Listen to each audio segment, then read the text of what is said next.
Bueno, estamos acá en la segunda temporada del podcast Soma. En esta ocasión tenemos a un invitado, a Nicolás Laje. En principio, bueno, lo encontramos por su canal de YouTube, Terapia Liberal. Nos pareció que presentaba temáticas que eran bastante interesantes y que pueden ser muy necesarias para los momentos en los que estamos transitando.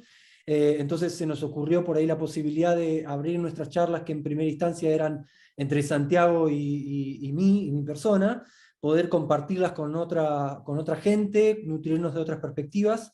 Y en este caso, bueno, tenemos a nuestro amigo Nicolás que vamos a tratar de ir haciendo un intercambio de preguntas y queremos llevarlo más como a un nivel también de una charla de nuestras inquietudes, compartir también todo el conocimiento que él tiene, de acuerdo a toda la investigación que hace y comparte en su canal, que está muy bueno, como para poder seguir. Así que bueno, si querés podés comenzar, Santi, por ahí con alguna pregunta o Claro, también claro. le paso a Nico para que...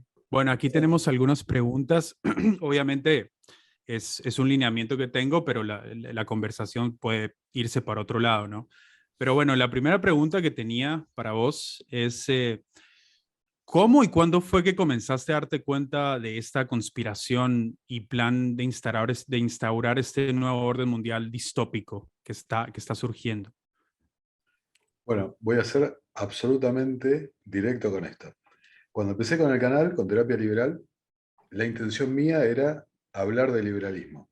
Nada más. Hablar de liberalismo y salir de los núcleos cerrados donde estaba, que sentía que no estaba generando ningún tipo de discusión, de debate, ni de absolutamente nada que avance las ideas de la libertad. Eh, Así empezó Terapia Liberal, arrancó con la asunción del presidente de la Argentina, Alberto Fernández, el actual presidente, y así fue avanzando, progresando con un formato de podcast, de audio, ¿no? Y luego lo fui avanzando hacia un formato de video más YouTube friendly, ¿no? Para decirlo de alguna forma. Ahora, respondiendo a tu pregunta, aparece la crisis de 2020 y, ¿no? Usando este lenguaje que estas plataformas no hacen problema. Arranca la crisis de 2020 y algunas cosas me empiezan a hacer ruido de las medidas que empiezan a tomar, por qué todos los países tomando, o la mayoría de los países tomando las mismas medidas y demás. Y un conocido mío me dice, ¿exploraste, alguna vez viste el tema este del gran reinicio del Foro Económico Mundial? Y la verdad que no, porque hasta ese momento para mí el Foro Económico Mundial y muchas de estas cosas multilaterales y ONGs o think tanks que están por ahí, para mí eran eso, grupos de reunión, de charlas, de ombliguismo, generalmente con una mentalidad de una filosofía socialista, progre, colectivista, lo que sea, pero no pasaban de ahí, de lugares de reunión de gente muy poderosa eh, que no tenían algún esquema, algunos eslóganes buenistas, pero no pasaba de ahí. Ahora, cuando empecé a leer de esto del gran reinicio, dije, wow, a ver, esto está pasando, lo están haciendo, y tengo serias dudas si no lo planificaron. Y bueno, ahí empezó una aventura que ayer justo hice otra entrevista y lo comparé con Alicia en el País de las Maravillas, ¿no? Apareció la Sí. madriguera, el agujero y Y te vas, te vas, ¿no? te Empezás vas. a descubrir cosas, a unir puntos, eso es lo importante, que no, realmente parece que no tienen fin, ¿no? Y bueno, esa fue el enfoque este que cambió muchísimo la narrativa de terapia liberal, ¿no? Porque lo empecé a dedicar exclusivamente a estos temas, pero siempre desde una óptica enfocada hacia la libertad, ¿no? No hacia una respuesta desde el Estado o una respuesta desde la política, sino una respuesta desde la libertad, la contraeconomía, el agorismo y el individuo, que es justamente lo que están atacando esta gente, esta Exactamente. élite. Al individuo. Aparte, me parece muy curioso que en tan poco tiempo hayas aglomerado toda esta información, porque parece, o sea, te lo digo yo porque he visto tus videos y todo, parece como si hubieras estudiado esto desde hace años y años y años. Es impresionante cómo pudiste captar todo en tan poco tiempo. Yo creo que obviamente la sopa china, como le llaman, eh, fue tan agresiva y tan evidente para muchos, obviamente no lo suficiente, que despertó a mucha gente y creo que muchos canales como el tuyo surgieron en base a esto. Y esto es algo bueno, para mí creo que también no hay mal que por bien no venga, ¿no? Y creo que es muy de admirar que hayas podido hacer este trabajo tan intenso en tan poco tiempo y dar una idea, digamos, como con la tecnocracia y todo esto, que es algo que es tan oscuro, tan confuso a veces, ¿no? Te hago una pregunta, Nico, también justo que nombraba ahí Santi el tema de la tecnocracia, que bueno, nos parece siempre entre charlas, siempre lo compartimos, también lecturas como la de Huxley hablando de un futuro en donde de repente íbamos a tener un nivel de tecnología que iba a estar como manejando como un gobierno y un control por sobre las personas a un nivel desde el placer y todo esto. Pero te quería preguntar principalmente, ¿cómo podés hacer una distinción sabiendo que la tecnología parecería ser como algo que no tiene como manera de detenerse? ¿Cómo podrías hacer una distinción entre una sociedad tecnócrata y una sociedad tecnológica? ¿Tendría que ser la tecnología como algo que ya esté intrínsecamente vinculado con este movimiento tecnocrático, o podría reinventarse y mostrar como otro lado también esa tecnología? Es muy buena pregunta realmente, es muy buena pregunta, porque yo inclusive lo he señalado en algún video.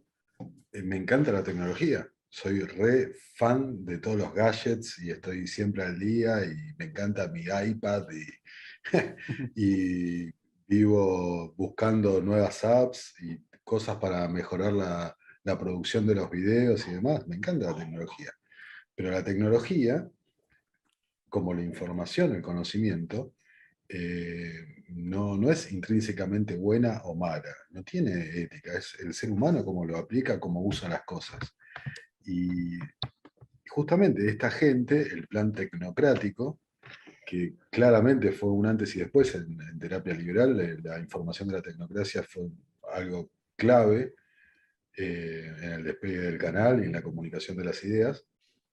Eh, Esta gente, todo el ideario tecnocrático, toda la visión, la cosmovisión que tienen, eh, está intrínsecamente ligada al control y a la sumisión de la mayoría de la población a favor de una élite minoritaria, ¿no? Los tecnócratas que eh, van a adquirir y ellos pretenden adquirir ese estado de semidioses, ¿no? Una cosa así.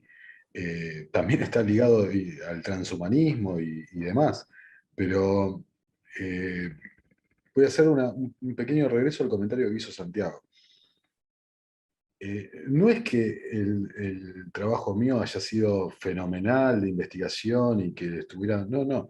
Lo que pasa es que cuando vos encontrás el hilo conductor, que para mí fue la tecnocracia, la información está toda ahí.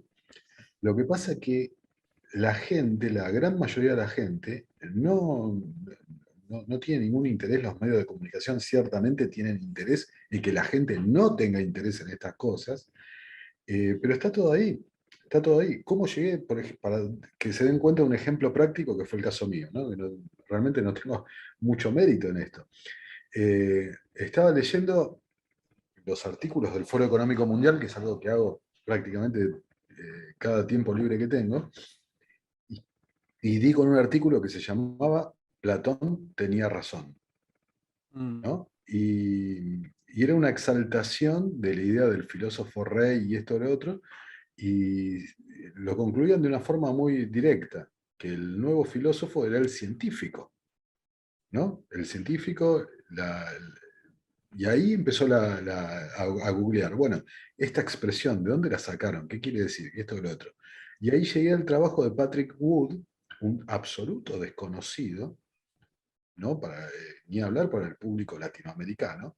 No, nadie conoce quién es Patrick Wood, pero es una persona que viene, él sí, investigando estos movimientos, estas tendencias, estos grupos, desde hace más de 50 años. Claro. Ahí está el mérito real.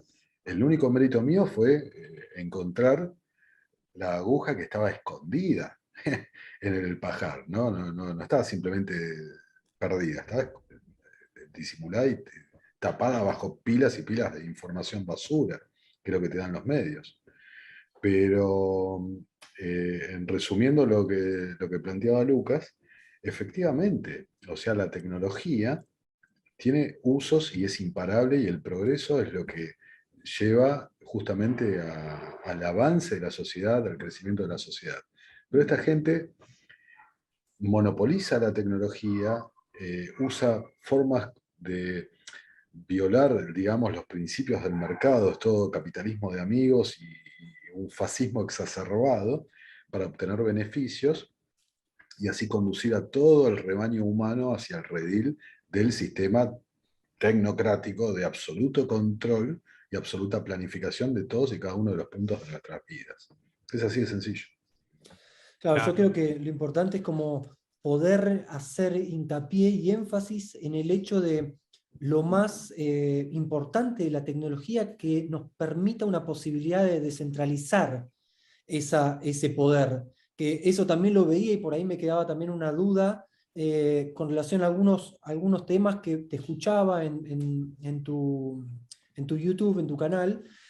Me generaba esta cuestión porque yo creo de que un gran avance de la tecnología en contra de lo que son estos monopolios de poder tiene que ver un poco con la tecnología de blockchain, en el sentido de que nos permite esa descentralización en donde no tiene que haber un orden, un centralizado, algún tipo de administración que controle tanto la información como el dinero, como demás.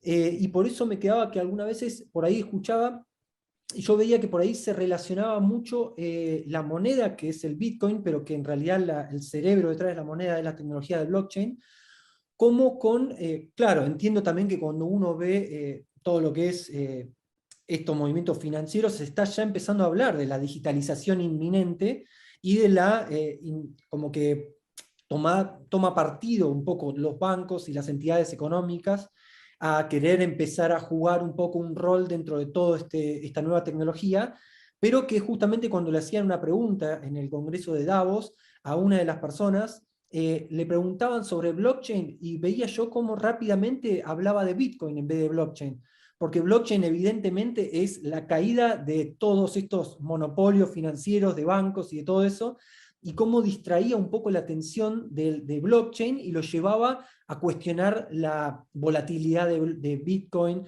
y los riesgos y todo eso, cuando no queda del todo claro, al ser tan nueva esta tecnología, esa diferencia que es para mí clave y que aporta a lo más significativo de la tecnología del futuro, que tiene que ver con esta descentralización. Sí, es muy apropiado lo que decís porque es cierto, la gente del Foro Económico Mundial en particular han dedicado muchísimo espacio a hablar de la tecnología blockchain, pero justamente para desvirtuarla, porque ellos lo que apuntan es a la centralización absoluta, ¿no? Absoluta de toda la... A ver, lo que está en el fondo de toda esta cuestión son las CBDC, las Central Bank Digital Currency, ¿no? Las criptomonedas de los bancos centrales. Y pese a que alguna persona que no esté en el tema puede decir son criptomonedas, no tienen absolutamente nada que ver con las criptomonedas.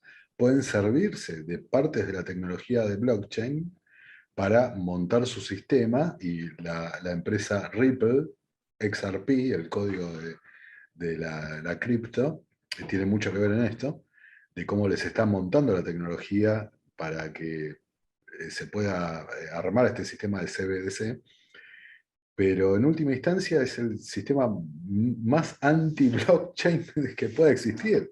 Es Yo, la, yo la te hago una planificación, pregunta, sí. Nicolás. ¿Tú crees que es posible que estas élites puedan hackear de alguna manera este sistema y totalmente o sea, destruirlo?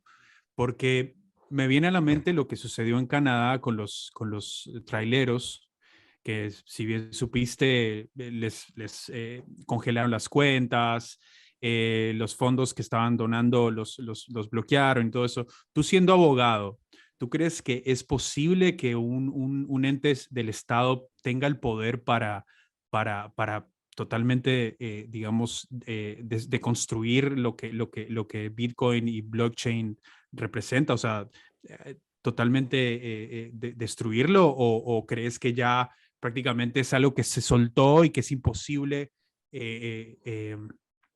sacar de escena, digamos? Mirá, cuando me suelen preguntar algo en esta dirección, tengo respuestas muy impopulares. Porque hay mucha gente que es fanática absoluta de las criptomonedas y son fanboys de Bitcoin o de Bitcoin Cash o de esto, de lo otro, de Shiba Inu, ¿no? El Shiba Army y todo eso. Eh, yo acá o sea, hay veces que me sorprendo muchísimo de la poca posibilidad de análisis crítico, ¿no? De tanta gente.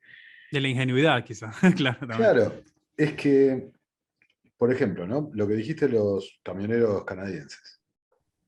Eh, Directamente, o sea, gente que estaba protestando contra el gobierno, ¿no? Le confiscan sus ahorros, sus activos y demás. O sea, ¿dónde está la democracia ahí? Terminada está la democracia. Totalmente. Quedó lejos en el tiempo, ¿no? Eh, Vamos hacia ese camino donde el gobierno ya no sirve a sus ciudadanos, sino que los ciudadanos son quienes sirven al gobierno. Se han invertido los roles y mucho tiene que ver el gran reinicio con esto, de esa transformación hacia ese nuevo orden mundial que está, inclusive hoy puse en Twitter, ¿no? Lo vertiginoso de los eventos que están pasando en estos días. O sea, a un tipo como yo, que hago un video por semana cuando puedo, porque es un proyecto unipersonal, realmente no me alcanza el tiempo para cubrir la cantidad de cosas que están pasando, que son increíbles. Pero vamos hacia esa dirección. Ahora, para ser más claro, ¿no? Hay un video de Christine Lagarde, que lo puede ver cualquiera de los espectadores o los oyentes acá del podcast de ustedes. Hay un video de Christine Lagarde, una conferencia que era en el año 2017, 2018, por ahí, que se llama Vientos de Cambio, el caso por las criptomonedas. Que como decía Disculpa, Lucas, sí, quién es él o ella, perdón? ella, Christine Lagarde, la Sí, actual directora del Banco Central Europeo, ex ok, directora del FMI. ok, ok. Justamente como decía antes Lucas, ¿no? Es una conferencia para hablar de las criptomonedas y la tecnología blockchain y dice una barbaridad como la que voy a contar ahora. Dice esto, ¿no? ¿Por qué nosotros, los banqueros centrales, haríamos que pague de tasa de interés, ¿no? Los bancos centrales fijan el tipo de interés, la tasa de interés. ¿Por qué habría de pagar la misma tasa de interés un tipo que consume brócoli contra un tipo que consume cerveza y pizza? El tipo que consume brócoli está cuidando el medio ambiente, cuida los servicios médicos, sanitarios, todo eso, y el tipo de la pizza es un irresponsable social. Entonces, ¿por qué habría de pagar la misma tasa de interés en el Banco Central, ¿no? O sea, sistemas de crédito social, de comportamiento, y el sistema de... Esto, Totalmente. fíjense esto, ¿no? No es credit score, no es puntaje social, es credit score, ¿no? Es crédito social. Y está todo vinculado al tema este de la CBDC. Lo dicen abiertamente, ahí Christine Lagarde lo dice como lo estoy diciendo, en una conferencia, en teoría elogiando las blockchain y toda esta cosa.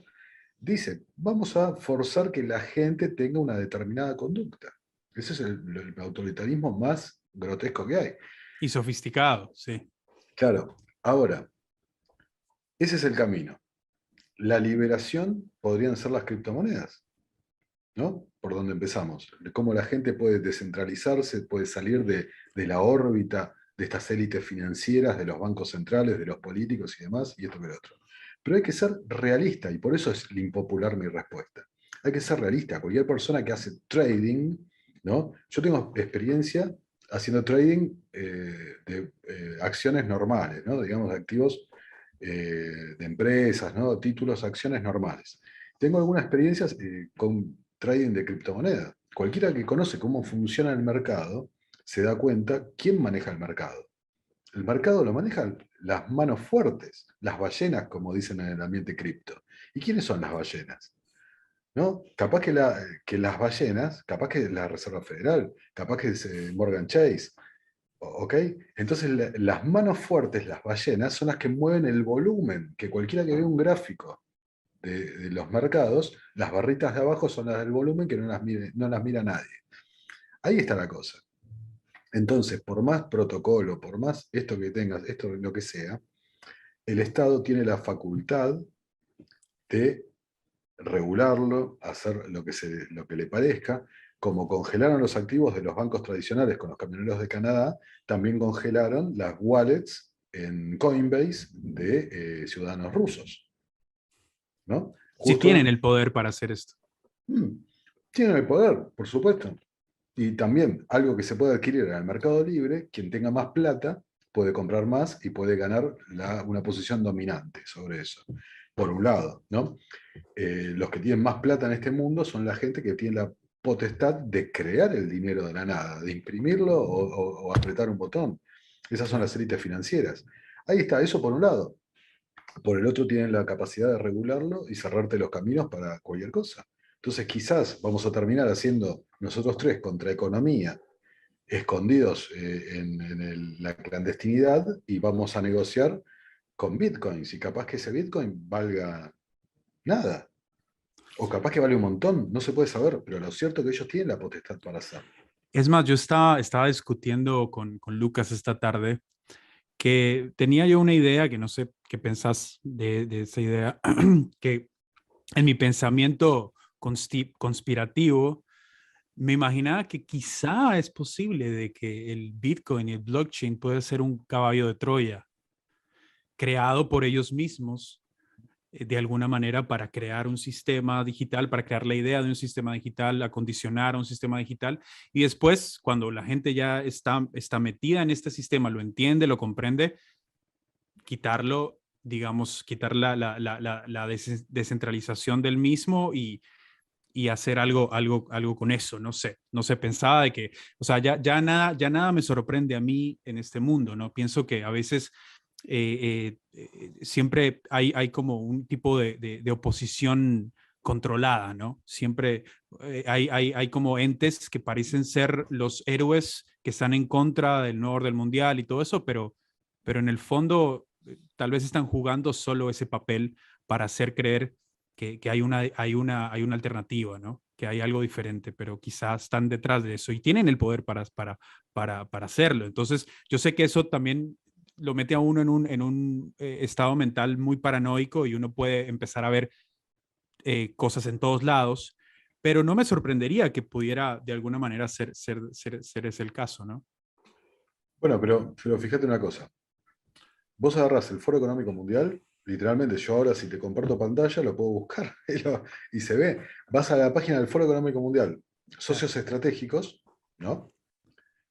Y te figura Ethereum, te figura Cardano, te figura Ripple, te figura la Fundación Bitcoin, ¿no? Entonces, Sí, ahí está todo, claro. Claro, ahí está todo. yo Ahí está todo. agrego esto, ¿no? La adopción de criptomonedas a nivel mundial, la población en general, ¿cuánto es? ¿4%, 5% de la humanidad? Bueno, te falta el 90 y tanto por ciento. Claro, claro. Ahora, ese 90 y tanto por ciento tiene más factibilidad de adoptar las CBDC de los bancos centrales que de ir Al Bitcoin, al a blockchain, Bitcoin claro. o lo que sea. Yo igual, Ahora, Claro. sí. es probable que quizás ese 5% de la gente que adoptó tempranamente eh, tengan un resultado económico sensacional, ya lo tienen, de hecho. Muchos, ¿no? Depende del tiempo cuando entraste. Pero la realidad es que la gran mayoría de la población va a ir al otro camino. Y en eso coincido con vos, que ya te programaron o te empujaron, digamos, a ver que existe esa posibilidad y que Esa puede posibilidad. funcionar esto. Claro, Yo claro. creo que ahí de vuelta vuelvo por ahí en mis pasos para tratar de por ahí aclararme. Yo siento de que siempre está esta unión entre el Bitcoin y el blockchain, y para mí, para poder hacer una síntesis, creo que el futuro trae la digitalización de todo. La digitalización de todo proceso, de todo documento, de toda información. Y la pregunta es, esa información que va a estar, la vamos a destinar de una manera descentralizada por un blockchain con esta tecnología de que sea una red abierta, o la vamos a designar al poder de un núcleo que va a estar dirigiendo y tomando medidas con toda esa información y definiendo también eso, quién es un buen ciudadano y quién no.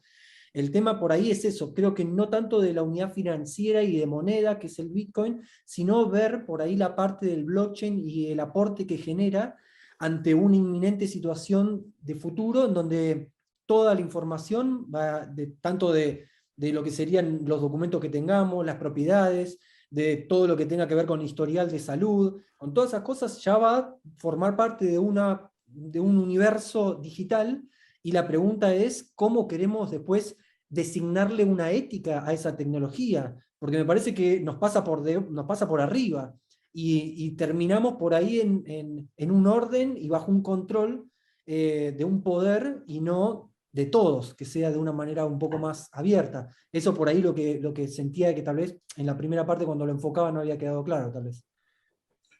Sí, al menos yo en lo particular entendí a dónde vas, ¿no? Es un gran riesgo, es un gran riesgo que seguramente vaya a salir mal.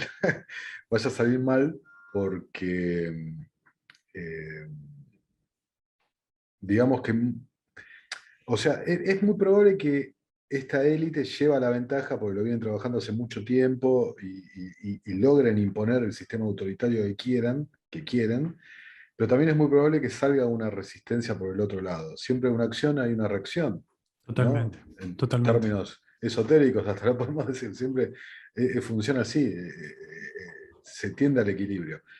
Eh, el problema es que la gente despierte, y yo lo que veo que en este momento estamos en una época donde la mayoría de la gente está en un grado de ignorancia absoluta y Sí, desconocimiento total, y hasta diría desinterés por lo que está pasando. Hay una confianza ciega, más que una confianza ciega, una sumisión a la autoridad, ¿no? A la autoridad y al que marca la agenda, que no permite todavía vislumbrar esa resistencia. Quizás Bitcoin en su momento fue un inicio, una luz ante el gigantesco esquema Ponzi, que es el sistema financiero internacional, pero me parece que lo han cooptado, eso es lo que opino yo.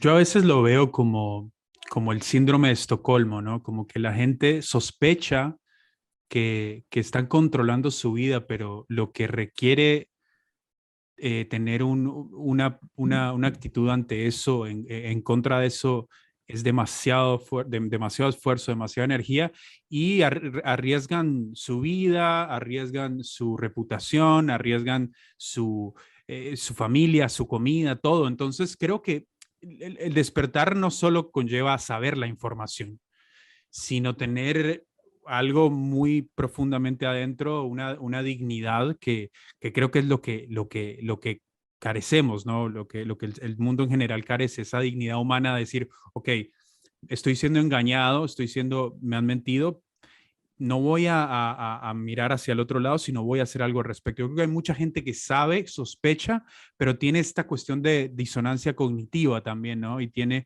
esta cuestión de simplemente, ok, yo no voy a poder cambiar al mundo, entonces mejor me dejo llevar por esto, a ver dónde va, y cuido a mi familia, a mis hijos, y les doy de comer, que es lo que necesito, y bueno, si necesito ponerme una inyección, me lo hago, y si necesito esto y todo. Y yo creo que es la falta de dignidad lo que está pasando ahora. Bueno, Nicolás, vamos a pasar a la segunda parte del podcast, entonces ya regresamos. Acá está. Bueno, estamos de vuelta aquí en Soma, y bueno, estábamos hablando del blockchain, pero quiero hacer una desviación un poco del tema, que tenía algunas preguntas para vos. Bueno, aquí tengo una que creo que es relevante y es muy importante, y es un misterio también porque tiene que ver con la biología y bueno. Hemos visto en uno de tus videos que hablas de la recolección masiva del ADN. ¿Cuál crees que es el fin último de esta recolección e interés con el código genético de cada ser humano? Es una muy buena pregunta, y la respuesta que te puedo dar es especulaciones, nada más porque no tengo la certeza. No Eh, importa. Primero, eh, el tecnato chino, como yo digo, ¿no? Porque China es una tecnocracia en marcha, una tecnocracia experimental. Ellos han utilizado históricamente la recolección de ADN para hacer armas biológicas, ¿no? Supongo que eso se puede decir en la plataforma, espero que no haya problema. Lo han hecho con la población uigur, a la que han atacado desarrollando armas, recopilando datos de material genético. Por otro lado, también, eh, y esta es una información que no agregué al video porque como no tengo un conocimiento como para explicar algunas cosas, prefiero no decirlas, ¿no? Había una particularidad que en varios lugares lo resaltaban, pero nunca llegué a entender por qué, aunque había una explicación económica. Eh, por algún motivo hacen compulsiva la toma de ADN en el tecnato, hacen compulsiva la toma de ADN de los varones, de los hombres, mientras que la de las mujeres la hacen voluntaria, digamos. Había una explicación económica de que era más barato porque querían recopilar y mapear unos ciertos genes que les permitían ir al árbol genealógico, digamos, de una forma más directa y demás, pero también por el otro lado no era tanta la diferencia económica con hacerlo también con las mujeres y avanzar así. O sea, eso me quedó como un misterio, no lo puedo explicar exactamente por qué. Ahora, la última especulación que tengo quizás está respondida por Yuval Harari, el autor de Sapiens, en una conferencia que da en el 2018 también en el Foro Económico Mundial, que está disponible en YouTube y subtitulada al español para que todo el mundo se indigne con lo que A dice mí me ese da muchacho. miedo, a mí me da miedo ese señor. Yo he escuchado hablar y la verdad que, perdón que te interrumpa, pero vi un video donde él habla específicamente de hackear el ADN humano y de que el ADN puede ser, las corporaciones pueden ser dueñas del ADN de las personas. O sea, prácticamente lo dice abiertamente, ¿no? Pero bueno, perdón por la interrupción, solo quería decir eso. Bueno, es lo mismo que dice en esa conferencia, también lo dice en otras charlas, perdón, en otras charlas él, pero básicamente dice eso, que tenemos la tecnología y la capacidad para hackear al ser humano, y todo a través del mapa genético, y también dice que va a ser la primera vez en la historia que están dados los medios para que las diferencias de clases no sean más económicas, sino que sean biológicas, ¿no? De crear una super raza de superhombres, eh, que sea una nueva evolución del ser humano, digamos, producida, ¿no? Forzada por esta tecnología. Entonces, son todas especulaciones, pero en definitiva, si tu objetivo es planificar absolutamente todos los recursos del planeta, digamos también que el ser humano es el principal recurso del planeta, ¿no? Es el Claro, petróleo. claro. Entonces, también hay otra explicación más que puede ser el aspecto médico, ¿no? Que ellos están muy metidos con la modificación genética, en ese video lo expliqué, la tecnología CRISPR y demás. Y bueno, mientras más información tengas, más posibilidades tenés de avanzar en tu investigación. Claro, si me permites, yo había investigado algo que me pareció muy curioso. La NASA estuvo trabajando en una tecnología que le llaman Smart Dust, ¿no? Que sería como polvo inteligente. Y era un estudio hipotético de que micro nanopartículas podrían entrar al ADN humano y prácticamente formar como un router, ¿no? Y este router podría ser manipulado por psicotrónicamente, le llaman armas psicotrónicas, donde tú teniendo esto adentro, estos metales pesados, ya serías como un cyborg prácticamente. O sea, y que por medio de electromagnetismo se podía manipular las emociones de los seres humanos, se podrían enfermar, se podría dar un ataque cardíaco y muchas cosas. Y obviamente esto entra en el campo de la ciencia ficción, pero te lo juro que yo a mí, como lo repito nuevamente, a mí no me sorprende de que ya teniendo una tecnología como la nanotecnología que puede entrar prácticamente a tu cuerpo por la respiración misma y que estos nanopartículas pueden ser, se pueden replicar, no me parece muy descabellado pensar de que detrás de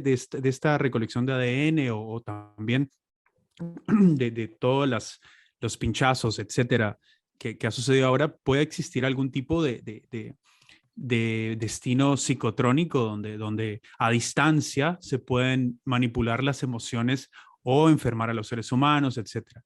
Yo creo que obviamente todo esto es especulación, pero para mí, como tú mismo lo dijiste, el recurso más preciado es el ser humano. Y cuando puedes ya entender el ser humano en el punto más microscópico y puedes hackearlo, como este señor decía, creo que las posibilidades son infinitas.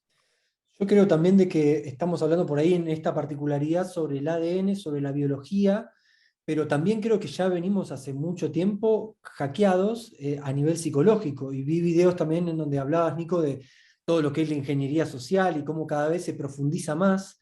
Y todo esto de lo que es bueno también. Tenemos un celular que va con nosotros y todo el vínculo de dopamina y de adicción que genera, toda la activación del círculo de recompensas también que termina enganchando a la persona en una virtualidad, en una conexión con la tecnología que lo disocia completamente de sí mismo.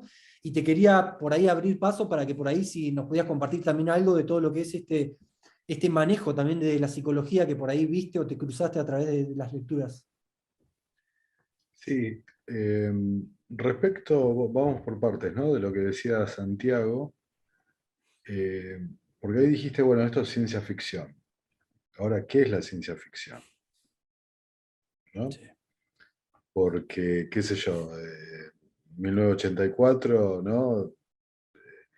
También visualizó con 100 años de diferencia, ¿no? Esta sociedad de la vigilancia total y demás, o hay tantos ejemplos, ¿no? Que no se puede, no sé, ahora no se me viene a la cabeza. Eh, Elon Musk hoy le está poniendo chips a la cabeza de la gente para conectarse a dispositivos electrónicos. Zuckerberg y otras compañías están desarrollando eh, el metaverso, se me fue la película la de Spielberg, Player ¿no? One, One Player. Exacto, One, sí, exacto, la de Steven Spielberg. Sí. exacto. Ready Player One, ¿no? La película de Spielberg, era ciencia ficción cuando la novela se escribió en la que está basada la película. Hoy es una Impresionante. realidad. Sí. Ahora, no te voy a negar, yo llegué a mucha información de lo que dijiste vos respecto a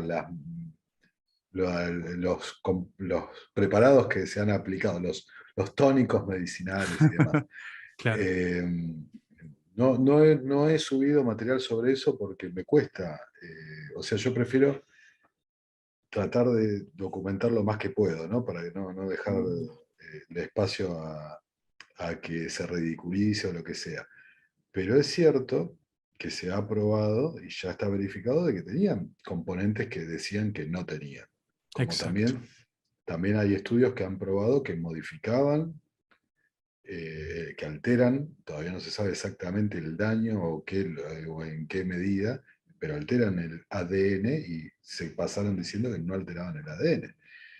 Eh, o sea, todo esto, hay que decirlo, no podemos descartarlo porque nos parezca descabellado, porque quizás a nosotros nos parece descabellado, pero al hombre este que estaba eh, con el tema de la manipulación de ADN, que era del Foro Económico Mundial, y ahora se me fue el nombre, el científico este, que está reviviendo mamuts por ingeniería genética, a él no le Sí. parece descabellado.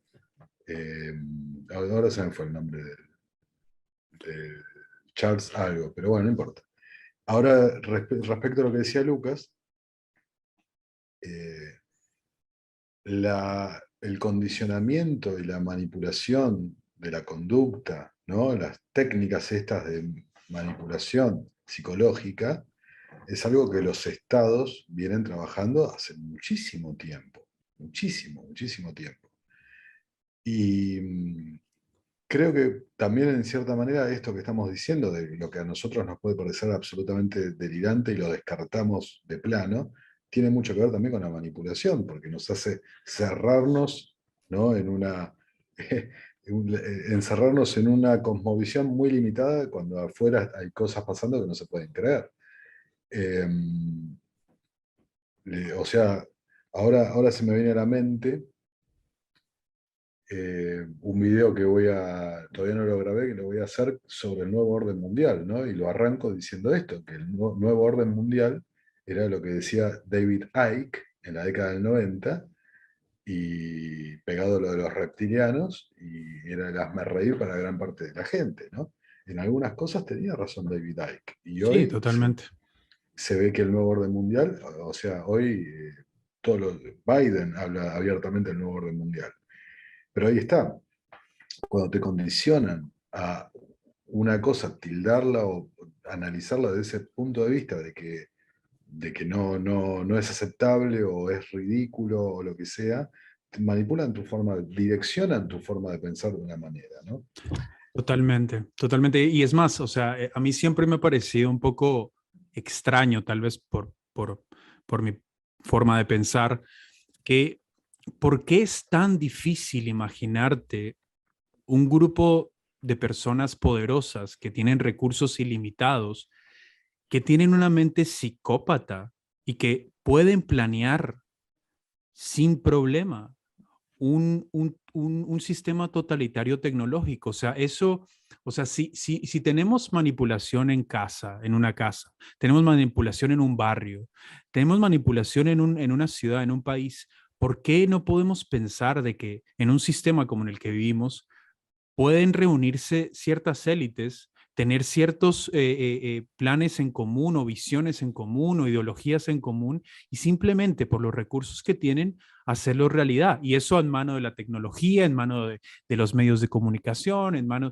Y eso siempre me pareció como que esta negación de la teoría de conspiración o del conspiranoico, lo veo más como un miedo, como una negación a la realidad, como que no es tan descabellado pensar estas cosas. O sea, si el ser humano ya nos damos cuenta de que por sí tiene una sombra, como decía Jung, tiene una sombra muy, muy poderosa, tiene la capacidad de hacer atrocidades, como también tiene la capacidad de ser un ser de luz hermoso y compasivo, ¿por qué no es posible que ciertos clubes, como todo en este mundo es tribal, todo es tribal, tribal, la gente se une por cosas que tienen vínculos y todo, ¿por qué no puede ser eso a un nivel de poder más grande? Es como que a mí no se me hace en absoluto extraño, pero por alguna razón las personas tienen como esa negación, no quieren creer que lo que sucede en un microcosmos puede suceder en un macrocosmos, ¿no? Puede suceder en grandes corporaciones, etcétera, aristocracia, agencias de inteligencia y todo esto. Y además que está documentado, no es algo que sea simplemente una teoría de conspiración. Por ejemplo, ya que nombraste a David Icke, yo lo sigo desde hace 15 años y yo no quiere decir que yo creo todo lo que él dice, pero los hechos que él documenta no salieron de una canalización que tuvo de la estrella Sirius o Andrómeda, ¿me entendés? O sea, el tipo hizo su research, su investigación y están los datos. Entonces, esa como negación de, ok, aquí está ese libro, ¿por qué no antes de ridiculizarlo, por qué no lees este libro, lees este otro? Y la gente se da la ¿qué? La libertad de opinar cuando ni siquiera se ha dado la humildad de investigar algo, un solo libro, por lo menos un libro, y ahí tal vez puedes opinar. Entonces como que se me hace un poco más que descabellado, creo que es un miedo a enfrentar la oscuridad del mundo, porque el mundo puede ser oscuro y el ser humano puede ser oscuro y no quieren aceptar eso. Creo que va por ese lado y es muy, muy, muy loco eso. Bueno, yo coincido completamente con lo que estás diciendo. Voy a dar dos ejemplos, ¿no? Ok. Ejemplo número uno. Cuando investigué el tema de la tecnocracia, la obra de Patrick Wood, me veo obligado a profundizar en la obra de Anthony Sutton. Anthony Sutton es un autor liberal que documentó con lujo de detalles el financiamiento de Wall Street hacia la Revolución Rusa, la, la Revolución Bolchevique, y el financiamiento de Wall Street al régimen nazi. ¿Ok? Y en la década del 80, junto a Patrick Wood, también documentaron el financiamiento de estas élites globales financieras hacia China. ¿Ok? Ahora, Patrick Wood comenta en una entrevista qué es lo que le hacían. Dice, nosotros teníamos absolutamente todo documentado, entonces no nos podían refutar nada, porque está todo perfectamente documentado. Inclusive documentos oficiales salidos de las mismas organizaciones que nos trataban de refutar. Así que no podían. ¿Qué hacían? Decían, nos invitaban a los... Primero, dice, intentaron comprar todos los ejemplares de los libros. Estamos hablando década del 70. 70, comienzo de los 80. Trataron de comprar todos los ejemplares. Trataron de apretar, presionar al editor, ¿no? Pero tampoco pudieron porque era una autoedición. Empezaron a llamar a las grandes librerías para que no pusieran los libros, ¿no? Ok. Y acá viene lo que vos decías del tema de la conspiración. Dice, nos empezaron, cuando vieron que nada de eso funcionaba, nos empezaron a invitar a los programas de televisión. Y nos empezaron a tildar de gente de extrema derecha. Mm. Como eso tampoco funcionaba porque la documentación era muy clara, nos empezaron a invitar y tildarnos de gente de extrema derecha y ponernos sentados al lado de gente a la que tildaban de extrema izquierda. ¿Pero por qué? Para reforzar la idea de que éramos unos trastornados como los tipos que traían de la izquierda. Dice, y después empezaron a financiar que los de la extrema izquierda publicaran libros sobre lo que nosotros hablábamos, pero cargado de irrealidades, ¿no? Medias verdades, etc. Todo para refutar nuestro trabajo, para que nuestro trabajo en la mente de la gente quede como una cosa extrema, una cosa delirante y sea finalmente olvidado. A la larga funcionó porque la obra de Patrick Wood terminó pasando desapercibida hasta los años estos de la tecnocracia. Ahora, ese es un ejemplo práctico que vi en las investigaciones mías. Te doy otro ejemplo, de un video que voy a subir la semana, dentro de unos días en mi canal. Si yo te digo bancos, ¿no? Bancos, sistema económico, sistema financiero, lo primero que se te viene, sistema de reserva fraccionaria, ¿no? Eso es lo que enseñan en todos lados, que la reserva fraccionaria, que el gran problema es que cómo multiplican y crean dinero de la nada y esto que lo otro, y lo has visto desde Zeitgeist a cualquier economista que esté en la tele diciendo esto. Bueno, ¿qué pasa si yo te digo que no existe la reserva fraccionaria? ¡Pum! Bomba. Entrás en un estado de, lo que dijo antes Lucas, de disonancia cognitiva, ¿no? Y empezás a rechazar la información. Bueno, la reserva fraccionaria no existe. Te lo demuestro.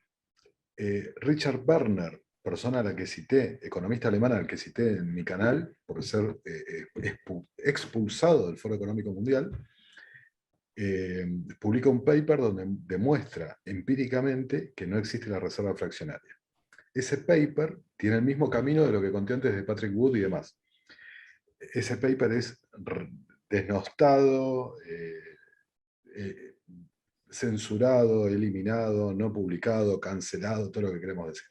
Bueno, hace unos años, el Banco de Inglaterra saca un paper que está acompañado de un video que está subido en YouTube, en el canal del Banco de Inglaterra, que es lo que voy a mostrar en mi canal, diciendo, no diciendo Richard Werner tiene razón, diciendo, no, el sistema de reserva fraccionaria no existe. No existe. Es más, lo que explican los libros de economía y la propia escuela del Banco de Inglaterra está mal, pero lo hacemos porque sirve de aproximamiento para que empiecen a pensar en cómo es el sistema. Pero no tiene nada que ver con lo que es la realidad del sistema. No existe la reserva fraccionaria. Ahora, ahí tenés el El 90, trabajo. Sí, no, perdón. Sí, sigue. el 99% de la gente, ¿no?, cree que existe la reserva fraccionaria. Los medios te dicen que existe la reserva fraccionaria, documentales antisistema te hablan, te critican a la reserva fraccionaria, pero la reserva fraccionaria no existe. No existe. Y así como funciona, como manipulan la mente de la gente. La llevan en la dirección en la que quieren. Y ahí está el rol fundamental, clave de los medios de comunicación. Es como decía, si no me equivoco, es como decía Goebbels del partido nazi, que si repites una mentira demasiado, se convierte en verdad, ¿no? Y es así funciona la propaganda. Es una insistencia en una narrativa, hasta Mu- que de alguna Muchas veces, manera sí. Sí. y muchas veces también es como eso, ya casi por ahí no hay ese condicionamiento tan directo, sino que te crean las condiciones para que directamente creas de que ni siquiera te están empujando. Ya te parece obvio esa locura, o sea, o sea, transforman tanto la realidad para que de repente digas, pero es una obviedad tomar esta decisión. O sea, es Pero, increíble. o sea, justamente eso es la mejor forma de describir el programa Mindspace, que es lo que han aplicado en toda esta situación del 2020. ¿Qué es Mindspace? Está basado en el concepto de los nudges, los empujoncitos. O sea, lo dicen, intervenciones que no se nota que son intervenciones. Guiar, forzar a la gente a tener determinado comportamiento sin que la gente note que la están empujando hacia ese lugar. Cuando la gente lo nota es que falla la intervención. Y es muy interesante porque vos fíjate que los tratamientos, ¿ok? Los tratamientos, en muy pocos países los hicieron obligatorios. Mm. En varios países amagaron con hacerlos obligatorios. Austria dijo, a partir de tal fecha es obligatorio. Cuando llegó la fecha, derogaron la norma. Pero Totalmente. la gente se vio empujada a hacerlo. Claro. ¿Ok? Por un montón de motivos. Y justamente cuando se empezó a alterar el plan, es cuando ya era tan evidente y la gente empezó, che, me están forzando, que el pasaporte, que el código QR, que si quiero ir al cine tengo que hacer esto. No, pará un poco, flaco, ¿cuántas querés que me dé? Te banqué una, dos, ahí te empieza a cuestionar la gente. Y es impresionante cómo vos siendo abogado, creo que tenés esto muy claro de que la gente no sabe la ley, la gente no sabe cuáles son los derechos que tiene. Y yo creo que esa es la mejor manera. Por ejemplo, yo ahora me recuerdo, vi un video de una persona que estaba pasando de Estados Unidos a Canadá y los pararon, pero no los pararon en el paso migratorio, sino los pararon en un lugar donde no tenían que pararlos, ¿no? Y eran dos policías y le decían, bueno, usted dígame cuál es su nacionalidad, que no sé qué. Y la persona que estaba en el auto sabía que él no tenía que decirle, ¿no? Entonces, se niega, pero eso fue que, te lo juro, fueron 15 minutos, hasta que el policía, obviamente, le tocó decir, bueno, siga, ¿no? Entonces, como que las personas simplemente quieren lo más cómodo, quieren salir rápido del problema, quieren no ser, digamos, perseguidos ni nada, entonces ni siquiera se toman la molestia de investigar cuáles son sus derechos naturales, ¿no? Sus derechos naturales de ser humano. Y hay personas que despiertan y empiezan a darse cuenta de que vivimos en una, digamos, sociedad libre que intenta a veces manipular la percepción de las personas para hacerle creer que no tiene ciertos derechos que sí tiene, ¿no? Entonces, si suficientes personas supieran cuáles son sus derechos más básicos, creo que no pasaría todo esto que sucede. Lo que pasa es que la gente no sabe, ah, bueno, pero a ver, entonces si hay un pinchazo obligatorio, entonces, claro, si es obligatorio me lo tengo que poner, pero ¿dónde dice que es obligatorio? ¿Cómo es obligatorio? ¿Solo porque dice en una página web o porque alguien lo dice? Eso no lo hace obligatorio. Entonces, ahí entra toda una cuestión de símbolos, de palabras, ¿no? Palabras que también son, como vos decís, nudges. O sea, ciertas palabras activan el miedo. Entonces, ese miedo hace que la persona cambie de parecer y haga esto, haga lo otro. Y es una guerra psicológica impresionante, impresionante.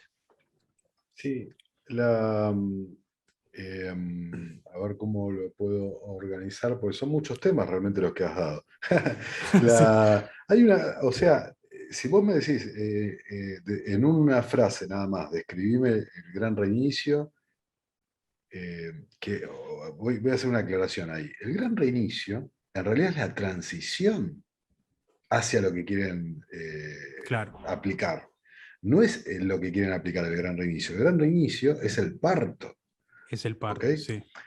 Eh, pero si vos me decís, bueno, en tres palabras, ¿qué es el gran reinicio? Yo te digo eso, es la negación del derecho natural.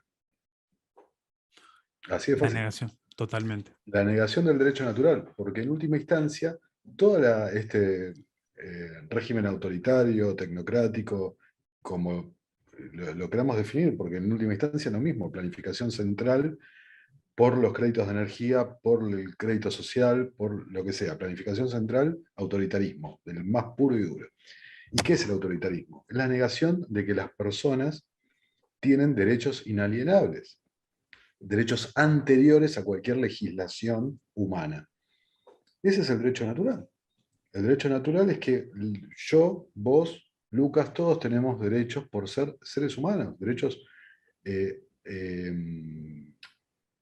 eh, emanados de nuestra propia naturaleza como seres humanos, dentro de la cual todos tenemos los mismos derechos porque somos iguales. Y Somos todos seres humanos. es algo implícito, no es algo que se escribió en una constitución o algo por el estilo, simplemente la existencia misma. Obviamente ya nos ponemos un poco más metafísicos, pero es eso, es simplemente es el hecho de existir, ya te da es algo que es como intuitivo, uno lo siente, pero lamentablemente muchas personas han sido tan degradadas y tan manipuladas que hasta ese mismo derecho natural ya no lo sienten propio, ¿no? Y creo que es el peligro más grande. No es la tiranía detrás de la tecnocracia, es la masa olvidándose de ese derecho natural, ¿no? Nico, ahí justo me parecía muy ilustrador todo lo que dijiste, como en la dirección en la que nos está llevando este gran reinicio. ¿Considerás alguna lectura, alguna persona que haya dado como una salida de esto, una contracara? Algunos plantean una situación de no Estado, y qué cosas se te vienen por ahí a la mente y a quién podrías citar. Excelente pregunta, porque prácticamente el 90% de los comentarios que tengo en mis videos dicen lo mismo. ¿Y qué hacemos? ¿No? ¿Cómo nos protegemos? ¿Cómo resolvemos esto? ¿Qué hacemos? Y la realidad es que hay autores que han hablado de esta posibilidad. Para mí, Samuel Conkin, Sí, escuché que eh, citabas a Jeff Deist y a Samuel Conkin también como parte de unos ideólogos. exacto, sí, hice un video que se llama Distintos caminos hacia una sociedad libre o algo así el título, que básicamente analizo varios autores de corte libertario, anarcocapitalista, digamos, cómo llegar a esa sociedad libre. Ahora, sin lugar a dudas, creo que el momento actual que estamos viviendo, el camino es el de Conking. También Václav Havel, expresidente de República Checa, tiene un libro que eh, no me acuerdo ahora el nombre, que habla también en el ámbito de la Unión Soviética cómo se forman estructuras contraeconómicas, el mismo concepto de Conking, para resistir, digamos. Pero ¿por qué me parece clave Conking? Y no necesariamente el manifiesto neolibertario, sino el otro, el manual agorista. Porque cuando apliquen este plan, este programa a full, digamos, en toda su magnitud, crédito social, CBDCs, todo, la trazabilidad absoluta de toda la economía, los intercambios, y elijan quién puede intercambiar y quién no puede intercambiar. El que obedece al sistema va a poder adquirir bienes y servicios, el que no, no. ¿Qué va a pasar ahí? Va a haber gente que va a ser excluida de la sociedad. Ahora, el que lo está escuchando y nunca vio mis videos o nunca lo analizó, de decir, ¿qué está diciendo este muchacho? Bueno, sepan que el Foro Económico Mundial habla de esto, ¿no? En el artículo ese 2030, serás feliz y no tendrás nada, es donde más explícitamente lo dicen, ¿no? De la posibilidad de gente que esté fuera del sistema y bueno, que se arregle. Entonces la realidad es cuando se arme esto y muchos quedemos excluidos, vamos a tener que encontrar la forma de sobrevivir, digamos, ¿no? De intercambiar bienes y servicios y seguir teniendo un nivel de vida aceptable. Va a ser muy difícil, ojo. Y ahí Conkin da las herramientas. Y en esta teoría, digamos, ¿tiene algún papel un Estado o algún tipo de liderazgo? ¿O es algo más descentralizado en cuanto a poder y todo eso? Porque a mí siempre me ha parecido, siempre he tenido esta pregunta: ¿es posible pasarnos a un sistema totalmente descentralizado y transparente y que tenga valores reales, auténticos de libertad, sin necesidad de un liderazgo, sin necesidad de un Estado, un gobierno? Eso siempre me ha parecido, porque creo que hemos estado tan acostumbrados a este sistema feudal, democrático, de gobierno, etcétera, que no sabemos si podemos tener uno sin estas jerarquías, porque bueno, para mí las jerarquías son naturales. Yo no creo que la jerarquía de por sí tenga que ser algo malo, porque creo que hay personas que son más aptas para ciertas cosas y todo, pero puede haber una cooperación realmente entre diferentes inteligencias y poder llegar a una armonía donde se pueda tener líderes sin tener tiranía, digamos. Todo es absolutamente complicado y difícil y hasta te diría muy difícil de prever, ¿no? Cómo se va a desarrollar. Es muy difícil, es muy difícil. Lo que plantea Conkin es gente separada de la sociedad estatista. Él dice, por un lado, la sociedad agorista, que va expandiéndose y creciendo; por el otro lado, la sociedad estatista, que al ver el progreso y la mayor libertad y los beneficios de la sociedad agorista, se van, digamos, pasando de un lado al otro hasta que la sociedad libre termina. Ahora, probablemente, quizás no pase eso, quizás no pase. Vamos a tener opción y yo creo que va a ser muy difícil. Ahí entra lo que decía, lo que cité de Havel, que ahora voy a buscar el nombre, así doy toda la información del libro, ¿no? Pero ¿qué decía Havel? Decía, bueno, nosotros estábamos en el medio del régimen soviético y teníamos que sobrevivir. Entonces estábamos dentro del régimen, materialmente vivíamos en esa sociedad autoritaria, pero espiritualmente y contraeconómicamente hacíamos todo lo posible para no estarlo. O sea, no habla de alejarse de la sociedad, sino el poder de los sin poder. Ahí está el título del libro. El poder de los sin poder. Exacto. Entonces, Nicolás, dice, vamos a pasar a la tercera parte del programa si estás perfecto. Bueno.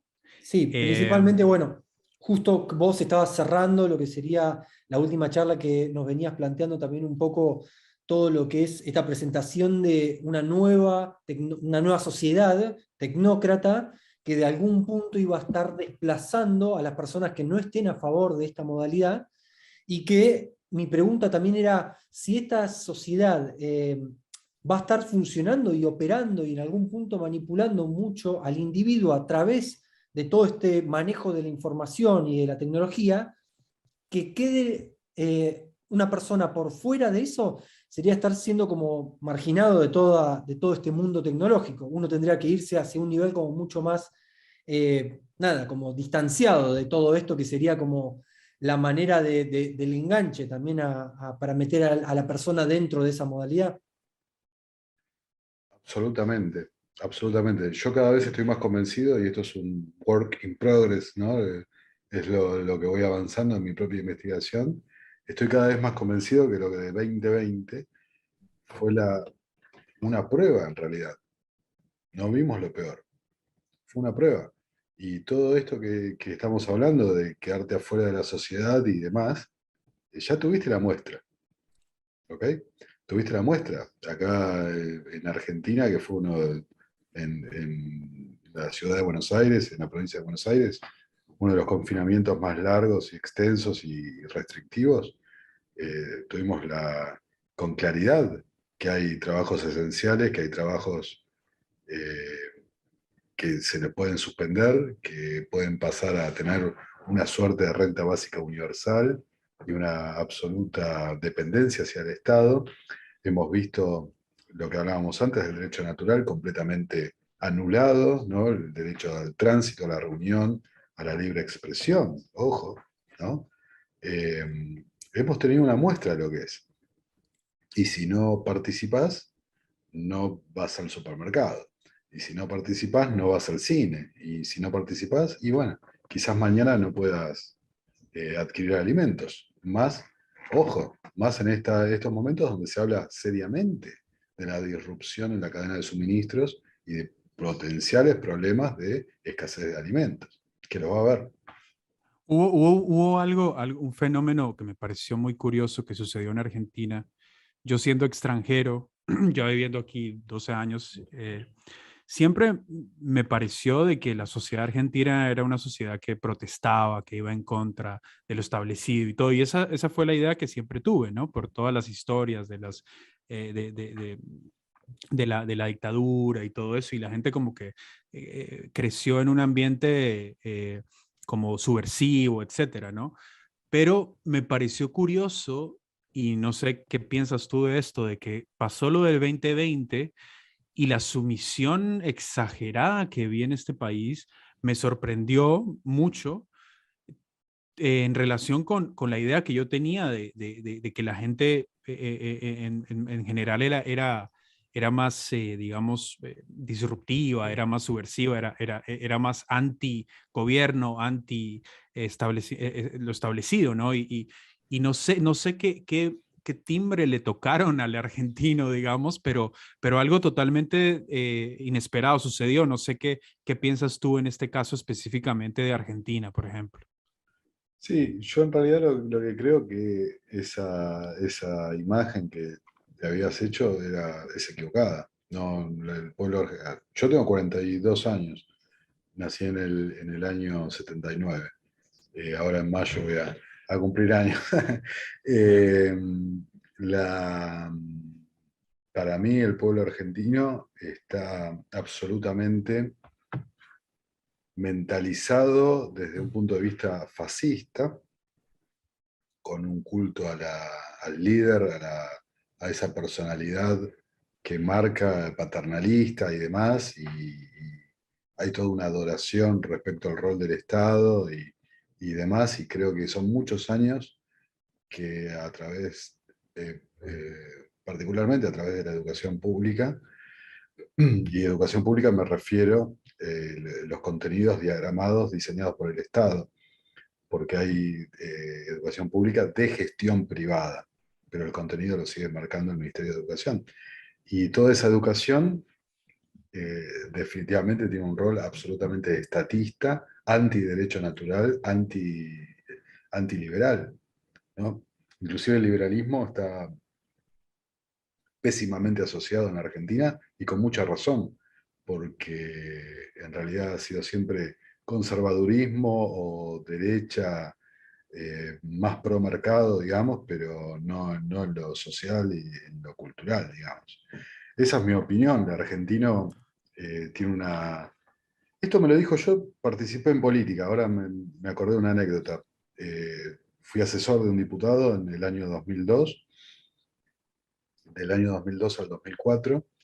Tuve la suerte, digamos, de ver el inicio de ser testigo del inicio del kirchnerismo, porque tiene una base muy fuerte acá en la capital federal, pero se suele ignorar este hecho.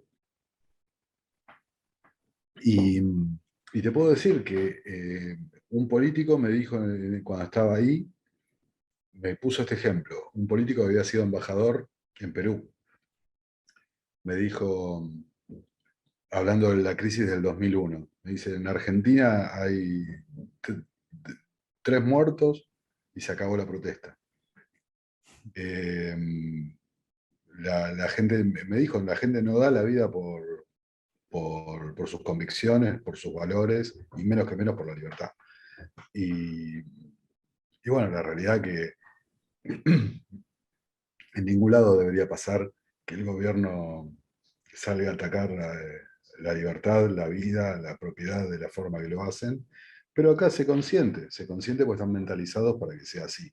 Para mí lo de 2020 fue una demostración más de cómo es el argentino en general. Claro, claro, porque en esa situación de caos es donde realmente las personas y los colectivos muestran su verdadero yo, ¿no? O sea, colectivamente, su miedo, su coraje o su visión, etcétera, etcétera, ¿no? Me imagino. Te quería preguntar, ya para ir cerrando la entrevista, ya que vivimos en un mundo de tanta desinformación por todos lados y cada vez se hace más difícil conseguir fuentes confiables para poder educarse y realmente informarse transparentemente. ¿Qué fuentes de información podrías tú recomendar para la gente que te escucha y que si bien a veces es muy difícil dar una fuente completamente confiable porque, bueno, la narrativa cambia todo el tiempo y todo es tan confuso que es muy difícil seguir el hilo de la realidad y de la verdad? ¿Cuáles crees que podrían ser unas fuentes así específicas que podrías recomendar para las personas? No sé, puede ser una página, puede ser un canal, obviamente tu canal, etcétera, etcétera. Si tienes alguna que se te venga a la cabeza. Sí, voy a hacer como hacen generalmente los políticos y contestar algo completamente diferente a la, a la pregunta. Pero me quedé con algo, porque tampoco quiero ser injusto. Perfecto, Eh, perfecto. yo, o sea, como dijeron varias veces, soy abogado, ¿no? Eh, en la carrera de abogacía, el concepto de derecho natural, el estudio del derecho natural, yo lo tuve 15 minutos. Y con una visión completamente, ¿no? Y O es algo sea, tan esencial, es algo tan primordial, ¿no? Es como, claro, el punto de vista era, bueno, existe este concepto, pero es una cosa sui generis y no tiene sentido. Empecemos a hablar de Kelsen y el positivismo. Eso fue en abogacía. Me interesó la economía, aunque nunca tuve estudios formales de economía. En la universidad de abogacía, tuve una orientación económica donde vi economía política y de ninguna forma te presentan a la escuela austríaca o ideas cercanas al liberalismo. Toda la visión que tienen de la economía es una visión orientada hacia la socialdemocracia, el marxismo y demás. Todo, hasta cuando te presentan a Adam Smith, te presentan el error de Adam Smith de la teoría de valor-trabajo. y es más, Eh, en la psicología, perdón que te interrumpa, se me viene algo en la cabeza. Es muy curioso de que Jung es suprimido y Freud es más aceptado, ¿no? Siempre esta visión más materialista, que también está conectado al marxismo y todo esto, y la visión un poco más quizá esotérica, un poco más holística, la suprimen, ¿no? Y creo que eso también sucede, si bien sucede en la psicología, en la filosofía también, porque muchos filósofos yo no estudié filosofía, digamos, oficialmente, pero he leído mucha filosofía y me doy cuenta de que las personas que he conocido que estudian filosofía siempre me nombran ciertos autores que son ya prácticamente están establecidos y yo digo, pero ¿y este, y este, y este, y este qué pasó? Entonces como que todos, como si todo se guiara a un materialismo, a algo cartesiano, algo materialista, algo cientificista, y todo lo que es más, digamos, por, por no decir otra palabra, espiritual o algo más unitivo, se deja de un lado. Y creo que en la economía me imagino que hasta cierto punto puede suceder lo mismo, se va por el lado más marxista y todo esto, ¿no? Bueno, el último ejemplo que te iba a poner era el de Jung. O sea, Jung, pero hay tres, no te lo cancelan, ¿no? En abogacía te dicen que existe el derecho natural, pero mejor no lo profundicemos. Claro, Ahí te lo mostramos, pero vos elegís si profundizás o no. No te van a inducir a profundizar. No les interesa totalmente. que profundices. En economía lo mismo. Te dicen, sí, está la escuela marginalista, Menga y esto y lo otro, Pero, pero, ¿no? claro, Mejor no lo toquemos más. claro, claro. En psicología, lo que vos dijiste, Jung, no es que lo anulan, te dicen, bueno, No, Jung, toda la historia del esoterismo y lo ridiculizan y demás, y te dicen, bueno, pero es el que desarrolló los modelos de personalidad, introvertido, extrovertido y esto que lo otro, que es lo que básico. realmente claro, es lo menos importante de la obra de Jung. Totalmente. Yo cómo llegué a Jung. Jung me parece fundamental. Para mí ¿Cómo también, llegué sí. a Jung? A través de la alquimia, a través de estudios esotéricos. Cuando descubrí a Totalmente. Jung, dije, wow, acá... y vos fíjate que hay un hilo común a todo esto. Un poco lo que dijiste vos del materialismo, pero el hilo común es el liberticidio, la negación de que nosotros, el rol, ¿no? La naturaleza propia del ser humano, la ética misma del ser humano y la idea de la libertad en el sentido más profundo. Hay una negación de eso, hay una negación del proceso de individuación de Jung, para decirlo de una forma. Y la Exactamente. gente, Va en claro, contra del proceso de individuación completamente, sí, sí, sí. Sí, porque ahí el colectivismo en realidad es eso, ¿no? El colectivismo es alejar a la persona del proceso de individuación, es En, alejarlo del individuo. en algún punto profundiza mucho más un esquema de control de esa manera. Al no tener individuos diferenciados y en una búsqueda hacia sí mismos, es mucho más fácil crear como que una influencia que los aglomere y que de esa manera puedan ser dirigidos con mucha mayor facilidad. sí, voy a volver a un tema de antes de la charla, por eso dije, voy a contestar lo que me parece a mí. Porque antes se habló de las sociedades secretas y como cortamos del bloque no llegué a desarrollar esto. Es verdad lo que dijeron. La negación de la gente a que las sociedades secretas existan. Pero, o sea, es algo tan básico, más allá de que yo he estado en una sociedad discreta, es algo tan básico como que si yo ahora me junto con el vecino del departamento del lado y decimos, che, vamos a echar al administrador del consorcio de este edificio, Es una después sumo a conspiración. otro, o sea, pasa en todos lados. La gente que Exacto. se une en sus intereses y tratan de impulsar una agenda. ¿Cómo no va a pasar A en nivel los dueños masivo, de este mundo? claro. Por supuesto. Eso es lo Es que una yo cosa siempre he tan... pensado, sí. Pero es insólito. Ahora, esta gente, claramente, yo, por haber estado en una sociedad de este tipo, te das cuenta que funcionan como sociedades secretas y en algunos casos sociedades discretas. Es muy evidente. Sí, como la masonería que se autodomina como sociedad discreta, ¿no? Claro, es muy evidente que el funcionamiento de estos grupos es de ese tipo. Lo que pasa es que la gente ya tiene un prejuicio, un preconcepto, una programación para considerar imposible que sus benefactores y los líderes sociales y estas luminarias están realmente conspirando para dañarte y en algunos casos cancelarte, ¿no? Totalmente. Literalmente, las piedras de Georgia de ejemplo, ¿no? A ver,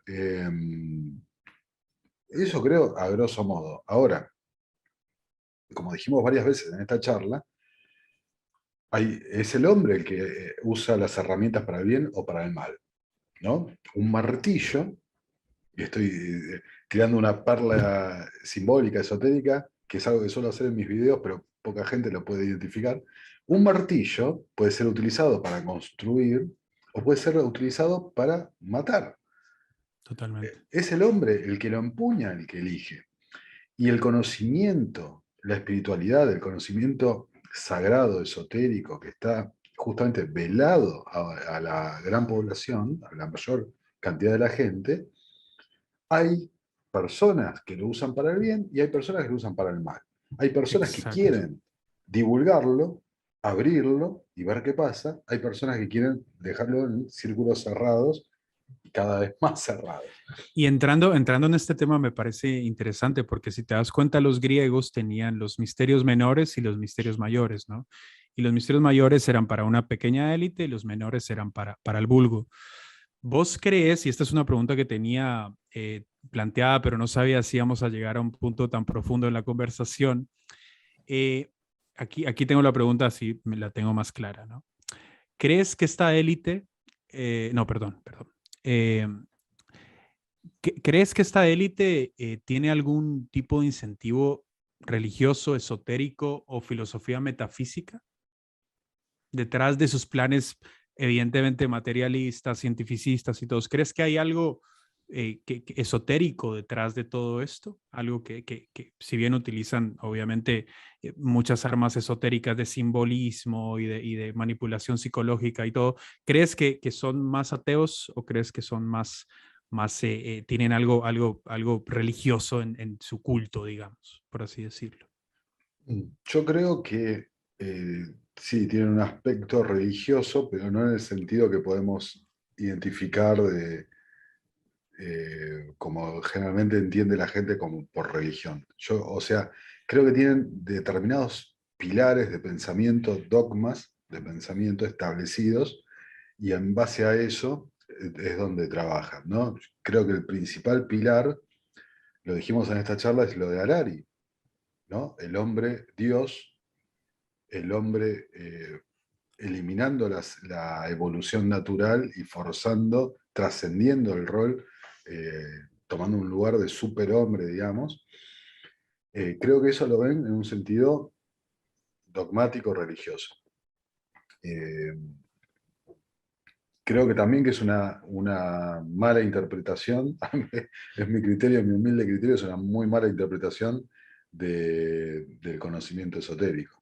No, Pésima, totalmente, totalmente. pésima interpretación, y ojalá leyeran más a Jung, ¿no? Como para una cosa intermedia antes de lecturas más simbólicas y más profundas, pero creo eso, que es una pésima interpretación, pero también creo que digamos, para autojustificar toda esta noción que tienen de élite y su derecho divino a gobernar y a decidir por todos los demás. Claro, y ahí viene otra pregunta que tenía en mente y justo se une con esta perfectamente. ¿Tú crees que ellos tienen una visión de que lo que están haciendo es por el bien de la humanidad y que los fines justifican los medios?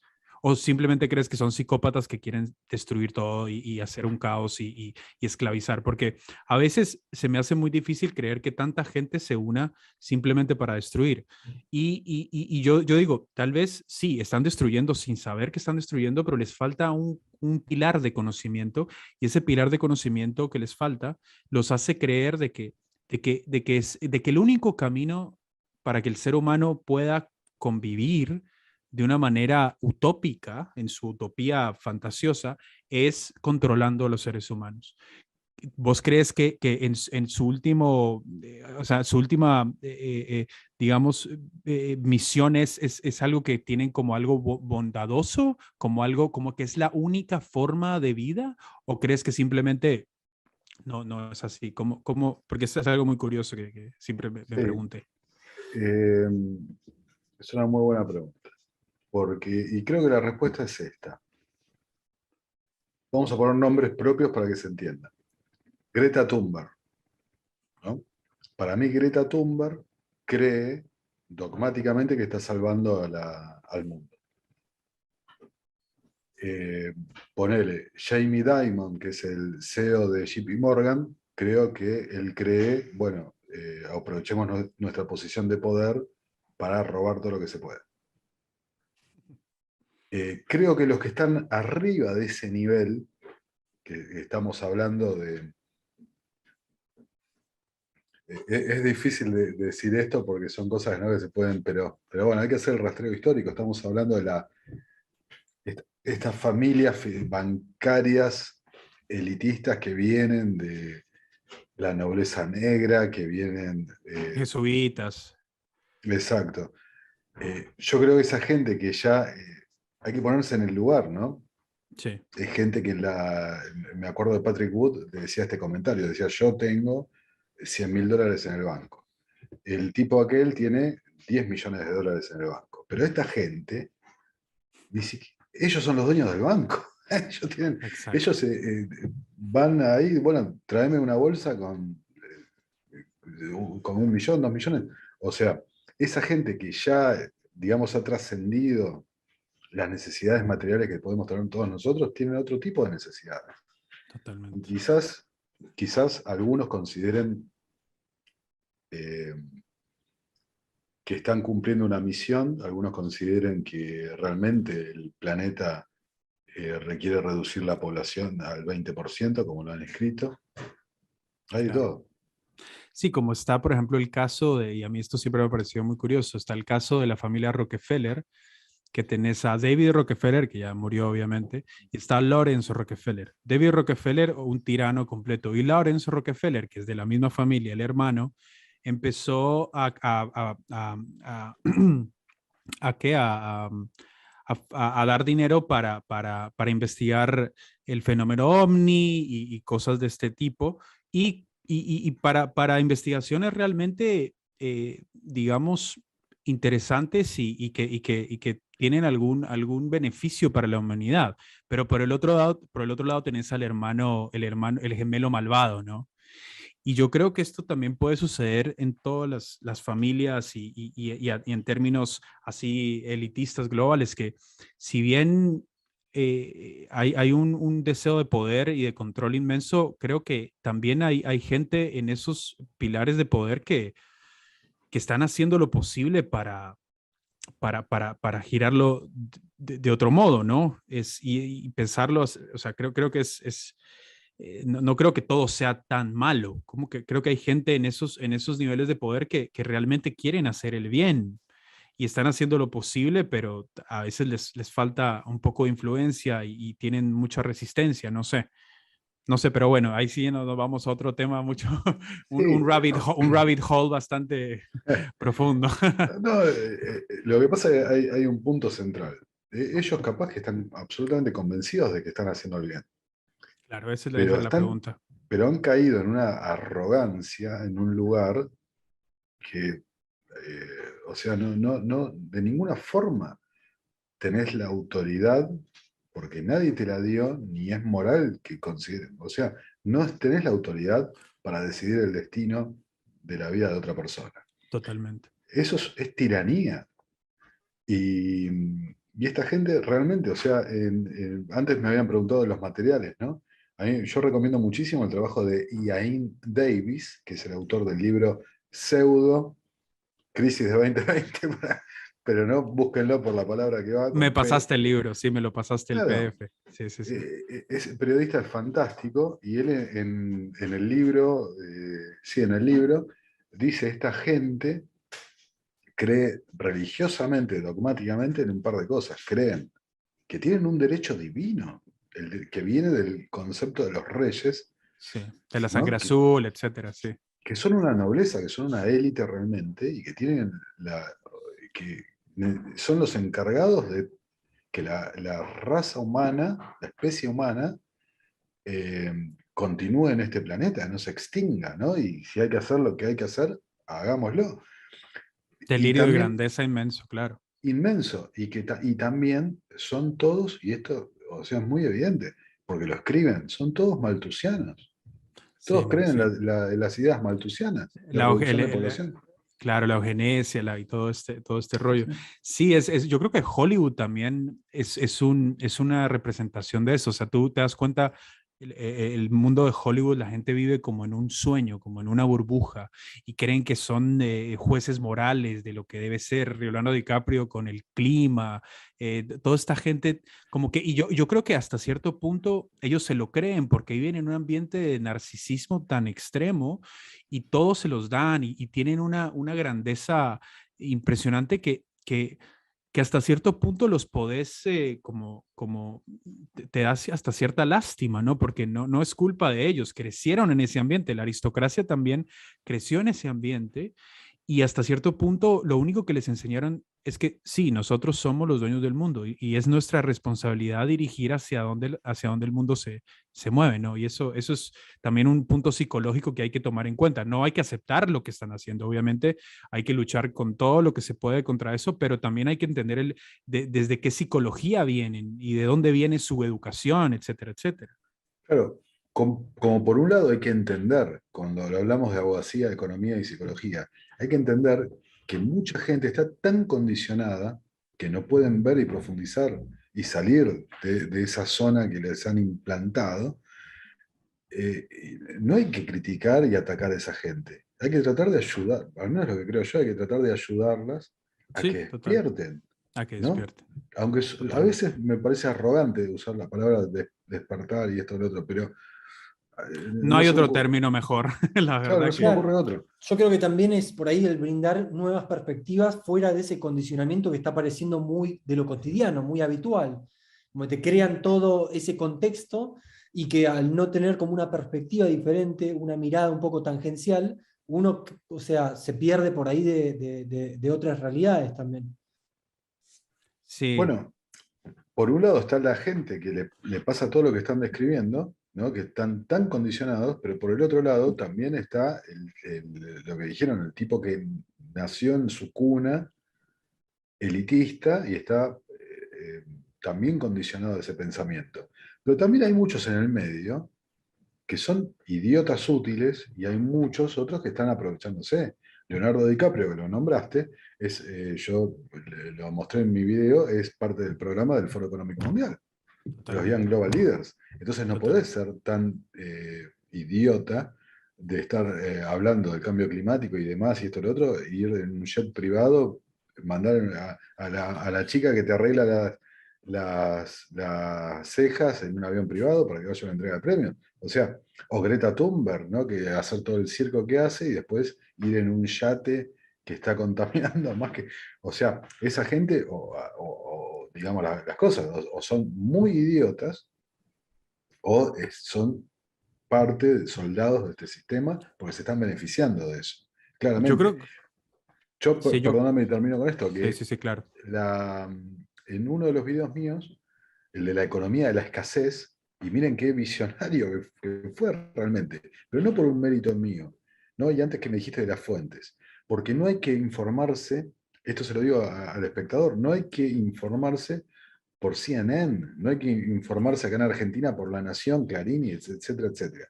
Primero, hay que ir a la fuente original. La fuente original es el Foro Económico Mundial, la Comisión Trilateral, el Consejo de Relaciones Exteriores, documentos del Departamento de Estado de Estados Unidos, etcétera, etcétera, etcétera. Esos son el primer lugar donde hay que profundizar. Y después hay que empezar a buscar los periodistas que se dedican a analizar críticamente esas cosas, pero en serio, periodistas ¿cuál es digamos, la señal que tienen que buscar? ¿Quién lo financia? ¿Ok? Antes dije a Iain Davis, ¿quién lo financia a Iain Davis? No lo Nadie, financia el Estado. claro. ¿Ok? A terapia liberal, ¿quién lo financia? Lo financia algunos espectadores que hacen alguna donación, porque YouTube, y esto lo hablamos antes de salir al aire, no se los terminé de decir en ese momento, YouTube, o sea, por ejemplo, me negó la monetización argumentando que mi contenido era dañino para la comunidad de YouTube. Pero sin embargo, no me eliminan el canal, porque a ellos les conviene también tener vistas, tener gente en el sistema. ¿Ok? Totalmente. Pero entonces la clave es esa. ¿Quién está financiando la información? Total. ¿No? Y también creo que tiene que ver, por ejemplo, en Estados Unidos sucede algo que están los conservadores, los republicanos y están los demócratas progresistas, y te das cuenta de que por un lado, los conservadores tienen periodistas que le atinan un poco más a la verdad, ¿me entiendes? Como que hay algo ahí que está sucediendo con los conservadores, pero llegan a un punto donde hasta cierto punto llegan y su ala política los consume y dejan de decir la verdad, ¿no? Como que si bien llegan un poquito más a un punto verídico, todavía están alienados, alienados a algo. Están siempre, tienen un equipo, ¿no? Entonces creo que, como vos decís, hay que buscar a gente que simplemente es autosuficiente, que no tiene ningún tipo de financiación externa, que no tenga que ver con una corporación, y también creo que tampoco una alineación política específica, porque ahí empieza también a haber una agenda, tiene algo, tal vez sí dice un poco de verdad, pero al fin de cuentas está hablando, expresándose para beneficiar a una agenda política, etcétera. Sí, la respuesta a eso, y ya llegando al final, me parece buenísimo que hayas sacado este tema. ¿Por qué? Porque a mí me genera un malestar tan grande en habla hispana, en castellano, en español, como lo queramos, ¿no? Para el público nuestro. Sí, Es Terapia Liberal, Los Liberales, el canal de Nicolás Moraz, sí, y Lorenzo Ramírez en su espacio con César Vidal. Lorenzo Ramírez en particular. Después no hay gente asociada con, o sea, gente con ideas liberales que esté tocando estos temas, cuando la libertad se está jugando en esto. La totalmente. libertad se acaba con las CBDCs, la libertad se acaba con la visión tecnocrática, la libertad se acaba cuando implementan el crédito social y un montón de cosas que no llegamos a tocar, ¿no? La idea de la moneda respaldada por las commodities y las materias primas, o sea, la libertad se acaba ahí. Se acaba ahí, sí. Ahora, sin embargo, hay mucha gente del espectro conservador, y en Estados Unidos se ve sobre todo, como bien dijiste, que sí tocan el tema del gran reinicio y el rol del Foro Económico Mundial. Pero Sí, ¿cuál es mi visión? Que fallan en el diagnóstico, ¿no? Perdón, en la solución, ¿no? En la implementación de cómo salir de acá, la macrovisión del tema. ¿Por qué? Porque tiene un punto de vista cuya solución depende en última instancia de vuelta en el de un Estado, partido político, claro, en un exacto, partido político. Y exacto. entonces, O esa Trump gente, o tal, o exacto, sí, claro, esa gente está ignorando dos cosas. Primero, que lo ha dicho Carol Quigley en su libro Tragedia de Esperanza, lo vemos día a día, lo mostré en Terapia Liberal, lo dice la gente del Foro Económico Mundial, tienen infiltradas todas las estructuras políticas, todas. exacto, exacto. Entonces, ¿qué diferencia hay? Vos fíjate acá en Argentina, el miembro más allá de lo que dijo Klaus Schwab, que el 50% del gabinete argentino y el presidente argentino, refiriéndose a Macri, estaban infiltrados por el Foro Económico Mundial. Hoy tenés a la oposición, mucha gente de la oposición infiltrada por el Foro Económico Mundial, y el ministro de Economía, Guzmán, miembro del... O sea, ¿dónde está la disidencia ahí? Claro, no hay. Esa es la primera. Y la segunda que no están viendo, la segunda que no están viendo, es que aunque encuentres un político que no esté contaminado, la estructura es la que está contaminada. Entonces Exacto. no tiene una salida. Y encima mucha de esta gente conservadora están trabajando en medios de comunicación que tienen intereses también estatales. Claro. Es como si fuera un tipo de oposición controlada, ¿no? De alguna manera. Es como si se le diera como el vino y el pan a la gente, como bueno, aquí tenés la oposición, así que está feliz y contento, ¿no? Pero en realidad no es una oposición verdadera, porque siempre responde al mismo ente al final. Y creo que para ya cerrar, no sé si te parece que hagamos una reflexión de cómo crees que las personas tienen que, más allá de informarse por medios y todo eso, cómo pueden llegar a ese punto de reflexión interior, digamos, para darse cuenta de que de que en realidad nadie tiene que controlar sus vidas y de que tienen que sentirse libres por su propia condición de existir, ¿no? Yo sé que tal vez es un poco muy espiritual lo que estoy diciendo, pero creo que al fin de cuentas, más allá de todas las conspiraciones y todo eso, hay un mensaje de, de, de dignidad humana, ¿no? Y bueno, no sé qué últimas reflexiones podrías darnos en esta conversación. Quizás sin reflexionarlo mucho, sino tirando lo que se me viene a la cabeza, la, la principal reflexión sería esta. Eh, Esta es tu vida, es la única que vas a tener. Algunas escuelas esotéricas dicen, bueno, vas a tener más, pero como este ego, esta personalidad, ciertamente va a ser la única, y tenés que decidir quién toma las riendas de tu destino. ¿Quién vive, quién vivió, quién va a vivir tu vida?